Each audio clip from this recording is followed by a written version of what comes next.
Salut, enfin encore une vidéo d'aujourd'hui. Je me pose une question sur le chanvre. Il y a de la skunk par exemple qu'on peut trouver en CBD, hein, il lui reste plus que 0,3% de THC, donc c'est légal. Il y a de la skunk comme ça à 0,3 en THC et je crois qu'elle est à 14, 15 en CBD, enfin peu importe. La question que je me pose, tout ce que j'ai parlé c'est des variétés, bon on reste dans la légalité.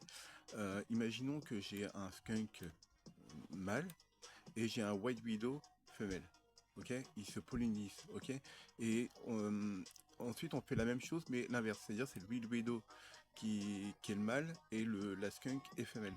Donc les graines qui vont donner, vu que bah, le mâle, bah, le skunk mâle, il a donné les graines de l'autre côté, et les graines qui vont donner, par exemple sur la génération, donc il y aura un croisement entre skunk et white widow, mais est-ce qu'il y a une influence si la femelle c'est la skunk ou si c'est une white widow, quelles conséquences ça aurait sur la génétique en fait des graines en fait?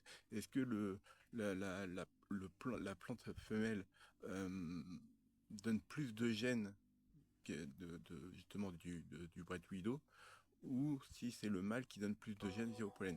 Théoriquement, normalement, si on part sur la biologie humaine, l'homme apporte le chromosome X ou Y, donc garçon ou fille. Mais il apporte aussi d'autres chromosomes, bien sûr. Mais en soi, c'est lui qui définit ce qui est garçon ou fille. Et donc, la question que je me pose, c'est est-ce que sur le croissement des deux variétés-là, s'il y a une influence, si un des femelles ou mâles, il y a une influence entre mâle et femelle, si on fait les croisements. Après, bien sûr, si on croise de la skunk avec une autre pied femelle avec un pied mâle, un femelle et mâle de skunk, bah, ça va donner des skunks.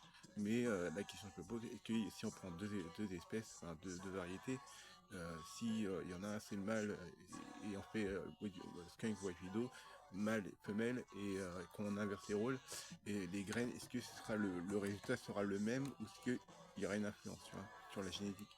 Dans le sens où bah, est-ce que c'est la génétique du mâle qui est plus fort ou la génétique de la femelle qui va être plus forte? Et donc comme ça on peut savoir, parce que si ça se trouve ça va pas être du 50-50, tu vois. Peut-être qu'il y aura plutôt 51 ou 52% mettons, de white widow parce que c'est la femelle qui a pris les graines, tu vois, ou du skunk, tu vois ce que je veux dire. Donc voilà, c'est la question que je me pose, parce que bah, je compte faire des croisements à l'avenir quand j'aurai mon terrain, et donc bah, c'est des questions que je me pose maintenant, comme ça moi je serai prêt quand le jour viendra, quoi. Donc voilà, je fais des photos, tchuss.